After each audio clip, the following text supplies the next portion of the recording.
Hello friends, मैं doctor Anshul Parashar joint efforts physiotherapy clinic से आज आपके सामने लेके आ रहे हैं स्कोलियोसिस की एक्सरसाइजेस का एक वीडियो। आज हम आपको बताएंगे कि स्कोलियोसिस क्या होता है, उसके होने की वजह क्या होती है, किस किस तरह का होता है और उसको हम किस प्रकार से ठीक कर सकते हैं। ठीक करने के लिए जो हम आपको एक्सरसाइज बताएंगे वो एक्सरसाइज हमारे पिछले वीडियो की तरह वही होंगी, सिंपल सरल एक्सरसाइज जो आप खुद अपने आप घर पे कर सकते हैं। तो वीडियो स्टार्ट करने से पहले मैं आपसे रिक्वेस्ट करता हूं कि हमारा YouTube channel joint efforts physiotherapy clinic को सब्सक्राइब करिए और उस पे जो अवेलेबल वीडियोस हैं जो कि आप खुद अपने आप एक्सरसाइज उनको देख के खुद अपने आप घर पे कर सकते हैं, उनका लाभ लीजिए। अपने दोस्तों को, अपने रिलेटिव्स को भी उसके बारे में बताइए कि इस तरह की एक्सरसाइज आप अपने आप घर पे कर सकते हैं। स्टार्ट करते हैं कि स्कोलियोसिस होता क्या है। स्कोलियोसिस में होता है जब हमारी कमर की रीढ़ की हड्डी तिरछी हो जाती है। ये या तो सी शेप में चली जाती है या फिर जब बहुत क्रॉनिक हो जाता है तो एस शेप में चली जाती है। स्कोलियोसिस होने का सबसे बड़ा कारण होता क्या है? वो लोग जो बहुत ज़्यादा देर तक बैठे रहते हैं और अपने पोस्चर का ध्यान नहीं रखते हैं, उनको अक्सर कमर की रीढ़ की हड्डी में थोड़ा तिरछापन आता है। मैं पलट के दिखाता हूँ कि स्कोलियोसिस कैसा होता है। अगर ये मेरी रीढ़ की हड्डी है और अगर मैं राइट साइड को झुका हुआ हूँ और मेरा जो कर्व है, जो कॉनकेव कर्व है, वो अगर लेफ़्ट साइड में जा रहा है तो ये मेरा लेफ़्ट साइड का स्कोलियोसिस है।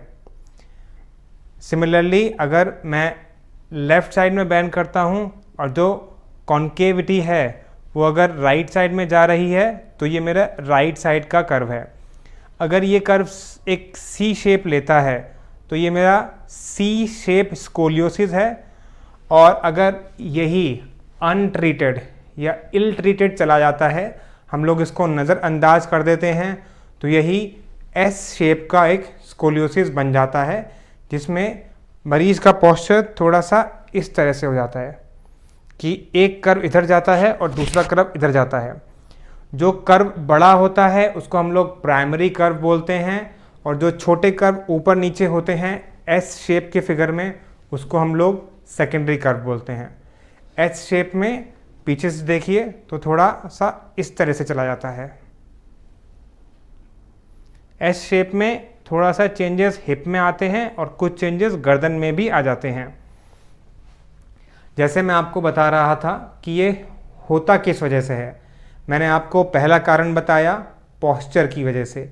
जो बहुत देर तक लोग बाग बैठे रहते हैं, अपने पोस्चर का ध्यान नहीं रखते हैं और फ्रिक्वेंटली गैप नहीं लेते हैं जब वो कुर्सी पे या बैठ के काम कर रहे हैं या फिर खड़े होकर काम कर रहे हैं।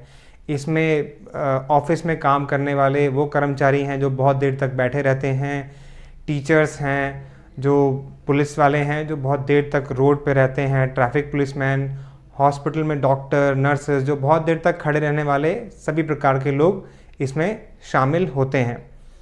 फिर कारण होता है कि आपको किसी वजह से कमर में दर्द की वजह से आपने अपने एक साइड की मसल को यूज़ करना बंद कर दिया है, फिर उनको स्कोलियोसिस होता है। PIVD वाले केसेस में, कनाल स्टेनोसिस वाले केसेस में, रीढ़ की हड्डी खिसक गई है, डिस्क दब गई है, उस वाले सभी केसेस में ऐसा हो जाता है कि पेशेंट को थोड़ा सा एक पोस्चरल स्कोलियोसिस होता है कि अगर आप उसको ध्यान रखें, केयर करें तो पोस्चर अगर आपका ठीक हो जाएगा तो आपका स्कोलियोसिस ठीक हो जाएगा। फिर कुछ कारण आता है कि कोई चोट आपको लग गई है, ट्रॉमा हो गया है, फ्रैक्चर हुआ आपका, या फिर रीढ़ की हड्डी में कोई चोट लगी, हिप बोन में कोई चोट लगी, या आपके लोअर लिम्ब में ankle, knee, hip, SI joint, pelvic region में अगर आपको कोई चोट लगी है, कोई फ्रैक्चर हुआ था, आप दर्द के कारण वहाँ पे चलते चलते उस पर्टिकुलर एरिया, लिम्ब, जॉइंट को अगर आप वेट नहीं डालते हो तो उसकी वजह से भी आपको स्कोलियोसिस हो जाता है। पॉज करिए। छोटे बच्चों के केसेस में हमने ये भी देखा है कि उनको बचपन से ही स्कोलियोसिस हो सकता है। अब ये होता है कि जब बच्चा नवजात ऐसे ही पैदा हुआ है, जिसको हम बोलते हैं कंजेनाइटल स्कोलियोसिस, वो केसेस भी हमारे पास में आते हैं और उन सब केसेस का भी ट्रीटमेंट इनिशियली कंजर्वेटिवली फिजियोथेरेपी के द्वारा भी किया जा सकता है। आज की वीडियो में हम आपको बहुत अच्छी एक्सरसाइजेस इलैबोरेटली विस्तार में बताएंगे कि स्कोलियोसिस कमर का तिरछापन हम किस प्रकार से सीधा कर सकते हैं। देखते हैं वीडियोस को। सर, स्कोलियोसिस में करने वाली पहली एक्सरसाइज है, आपको ये देखना है कि आपका स्कोलियोसिस का कर्व किस तरफ जाता है। अगर कर्व आपका इस तरफ है तो आपको सारी एक्सरसाइज अपनी टुवर्ड्स राइट साइड करनी है। बेंडिंग जो भी होगा टुवर्ड्स राइट साइड होगा, ताकि हम जो स्कोलियोसिस का कर्व है उसको ग्रेजुअली धीरे धीरे डिसॉल्व कर पाएँ। मैं पीछे मुड़ के दिखाता हूँ। अगर मरीज ये बोलता है कि उसका कर्व इस तरीके से है, तो आपको सारी एक्सरसाइज में इधर मूवमेंट करना है। चाहे आप ये एक्सरसाइज खड़े होके करते हैं या बैठ के करते हैं, आपको मूवमेंट कर्व के अपोजिट साइड में करना है। स्टार्ट करते हैं पहले खड़े होके लंबर ट्विस्ट के साथ में। इसमें आपको शोल्डर डिस्टेंस अपार्ट पे दोनों फीट को खड़ा करना है और स्कोलियोसिस के कर्व के अपोजिट साइड में आपको अपने हाथों को लेके जाना है। यहाँ पे लेके जाने के बाद में आप इसको 5 काउंट्स होल्ड करेंगे और फिर छोड़ देंगे, फिर लेके जाएंगे और फिर छोड़ देंगे। ये एक्सरसाइज आपको 10 बार रिपीट करनी है। सेकंड एक्सरसाइज क्या होती है, एक मिनट पॉज करिए। एक्सरसाइज स्टार्ट करने से पहले थोड़ा सा एनाटॉमी के बारे में मैं आपको बताना चाहूँगा कि स्कोलियोसिस में होता क्या है।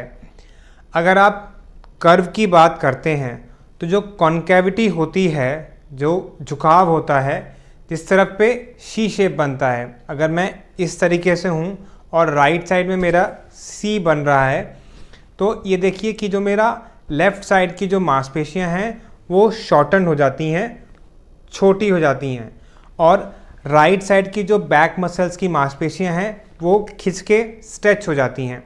पीछे देखिएगा, अगर मैं इस पोजीशन में गया तो यहाँ की मांसपेशियाँ जो हैं राइट साइड की वो इलोंगेट होके खिंच गई हैं और लेफ़्ट साइड की मांसपेशियाँ सिकुड़ गई हैं। अब हमको करना ये है कि कुछ ऐसी एक्सरसाइज करनी है जिसमें कि ये कर्व ठीक हो जाए। उसके लिए आपको अपने अपोजिट साइड में मूवमेंट करना पड़ेगा। ये मूवमेंट आप रिदमिकली रिपीटेडली करना है आपको और होल्ड भी करना है। हर मूवमेंट को आपको 5 टाइम्स होल्ड करना है। 5 4 3 2 1। इससे करने से जो ये कर्व है ये आपका सीधा हो जाएगा। फिर आपको ये देखना है कि जिस साइड की मांसपेशी छोटी हो गई हैं वो तो खींच दिया आपने, लेकिन जिस साइड की मांसपेशी इलोंगेट हो गई हैं वो वीक हो जाती हैं। उसको स्ट्रेंथन करने के लिए आपको उनको ताकत देनी पड़ेगी।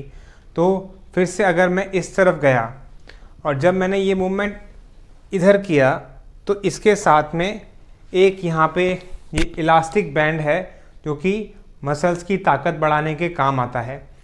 इसको मैं राइट हैंड में पकड़ूंगा और पुल करूंगा। 1 2 3 4 5। इससे जो मांसपेशी इलोंगेटेड थी इस साइड की, जो खिंची हुई थी, उनको ताकत मिलती है और ये प्रोग्रेसिवली धीरे धीरे करके सीधा होती हैं। ये 2 एक्सरसाइज हुई। तीसरी एक्सरसाइज में हम इन दोनों एक्सरसाइज को कंबाइन कर देते हैं। देखिए, मैं जिस साइड में सी बना हुआ है उस साइड में ये बैंड पकड़ा हुआ है और अपोजिट साइड की तरफ से बेंड करना है। तो जब मैं बेंड करूँगा इस तरफ, तो आप इस इलास्टिक बैंड को पीछे खींच के लेके आएंगे। 1 2 3, आपको होल्ड भी करना है। 4 5। तो तीसरी एक्सरसाइज में हमने फर्स्ट और सेकंड एक्सरसाइज को कंबाइन कर दिया है। आप पहली एक्सरसाइज भी करेंगे, सेकंड भी करेंगे और थर्ड जो कि दोनों का कॉम्बिनेशन है उसको भी करेंगे। अक्सर देखा जाता है फिर कि ये जो हमारा बेल्ट एरिया होता है, जिसे हम पेल्विक रीजन बोलते हैं, पेल्विक जो पैरेलल टू द ग्राउंड होता है, ये स्कोलियोसिस वाले पेशेंट का पैरेलल नहीं रहता, ये अप स्लिप डाउन स्लिप हो जाता है। अब देखिए, अगर राइट साइड में एक सी बना हुआ था तो मेरा जो राइट साइड का ये जो हड्डी है, जिसको हम ASIS एंटीरियो सेक्रो इलियक जॉइंट बोलते हैं, ये आगे की तरफ चला जाता है, ऊपर आ गया और लेफ्ट साइड का नीचे चला गया। तो इसको करेक्ट करने के लिए मुझे कुछ चीज़ अपने पैर के नीचे रखनी पड़ेगी ताकि मेरा पेल्विस न्यूट्रल हो जाए और मैं एक्सरसाइज को और अच्छे से कर पाऊँ। इस रीजन को न्यूट्रल करने के लिए और लेफ़्ट साइड के हिप बोन को ऊपर उठाने के लिए आप पैर के नीचे कुछ भी, एक 2 इंच का फॉर्म है या कोई 2 इंच की ईंट है या कुछ भी, आप एक पैकेजिंग इस पैर के नीचे रख सकते हैं। मेरे पास यहाँ पे क्लिनिक पे यूज़ होने वाला एक स्टेबिलिटी ट्रेनर है। अब देखिए मैं इसको किस तरह से यूज़ करता हूँ 4th एक्सरसाइज के लिए। अगर मेरा कर्व वही था राइट साइड में, मैंने ये रखा है यहाँ पे स्टेबिलिटी ट्रेनर और अपने राइट हैंड साइड से इसको पकड़ा है जो मेरे बैंड था, और आपको फर्स्ट सेकंड थर्ड का कॉम्बिनेशन 4th में है। 1 2 3 4 5। जैसे कि आप देख सकते हैं, अगर किसी का सी यहाँ पे बना हुआ था, तो जब ये आप पैर के नीचे एक फॉर्म लगा लेते हैं या कोई ईंट लगाते हैं तो आपका belt area, pelvic area neutral हो जाता है और करेक्टिव एक्सरसाइज करने से आपका स्कोलियोसिस जो होता है वो ठीक हो जाता है। ये सारी ही एक्सरसाइजेस पोस्चरल स्कोलियोसिस को ठीक करने में बहुत हद तक कामयाब होती हैं। अगर हम बात करते हैं एक फंक्शनल स्कोलियोसिस की या स्ट्रक्चरल स्कोलियोसिस की, जिसमें परमानेंट चेंजेस आ चुके हैं, उसके लिए आपको पूरी जांच करा के अपने एक्सरे की किसी जानकार डॉक्टर को दिखाना चाहिए। ये एक्सरसाइज जो मैंने आपको अभी दिखाई हैं ये खड़े होके हैं। एक और एक्सरसाइज जो खड़े होके कर सकते हैं वो होता है अपने हाथों का मूवमेंट एक पर्टिकुलर डायरेक्शन में करने की। वो डायरेक्शन इस बात पे डिपेंड करता है कि अगर आपका कर्व राइट साइड में है या लेफ़्ट साइड में है, तो जो आपकी जो वर्टिब्रा है उसका ट्रांसवर्स प्रोसेस किधर रोटेट किया है। अगर मैंने आपको बताया कि ये कर्व आपका राइट साइड में था, तो अगर इस साइड में कर्व है और ट्रांसवर्स प्रोसेस अगर ऐसे रखा हुआ है, तो जो लेफ़्ट साइड का ट्रांसवर्स प्रोसेस है आपके रीढ़ की हड्डी का, वो पीछे चला गया है और राइट साइड का आगे आ गया है, तभी मेरा कर्व इस शेप का बनता है। तो जिस साइड में आपका कर्व बना हुआ होता है वो आगे आता है और अपोजिट साइड का पीछे जाता है। आपको इसको करेक्ट करने के लिए अपने हाथों को सीधा करना है और इस दिशा में जाना है। इस दिशा में जाके आप होल्ड करिए 5 4 3 2 1, फिर वापस आइए, फिर होल्ड करिए 5 4 3 2 1, फिर वापस आइए। खड़े होके करने वाले इसी रोटेशन को थोड़ा अच्छे से रीइंफोर्स करने के लिए हम एक पोल का या एक्सरसाइजेस बैंड का इस्तेमाल कर सकते हैं। मेरे पास यहाँ पे एक बैंड है। अगर मैं इसको अपने कंधों पे रखता हूँ और फिर से यही एक्सरसाइज रिपीट करता हूँ तो ये उसी वाले करेक्शन को और बेहतर तरीके से करेक्ट करेगा। देखिए 5 4 3 2 1, 5 4 3 2 1। मैं जिस साइड में मेरा वर्टिब्रा आगे गया हुआ था उसके अपोजिट साइड में लेके जा रहा हूँ। ये वाले रोटेशन को आपको बहुत ध्यानपूर्वक करना है। स्कोलियोसिस के कर्व को ठीक करने के लिए कुछ एक्सरसाइजेस हम लोग जिम बॉल के ऊपर भी कर सकते हैं। वही था, अगर राइट साइड में कर्व है तो इसके लिए आपको पहली एक्सरसाइज तो ये है कि आपको उसको अपोजिट साइड में स्ट्रेच करना है। मेरा राइट साइड में कर्व था, मैं उसी साइड पे बॉल के ऊपर लेट जाऊंगा और उसको स्ट्रेच करूंगा।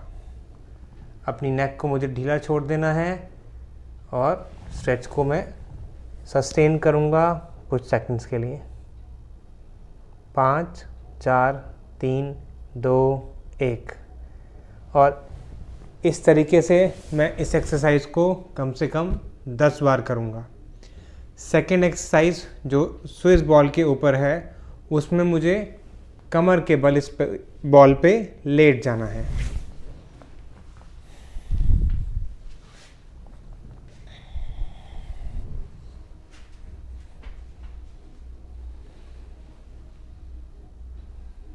यहाँ पे लेट के मैं बैलेंस बनाऊंगा और अपने कर्व को एक्सटेंड करने की कोशिश करूंगा।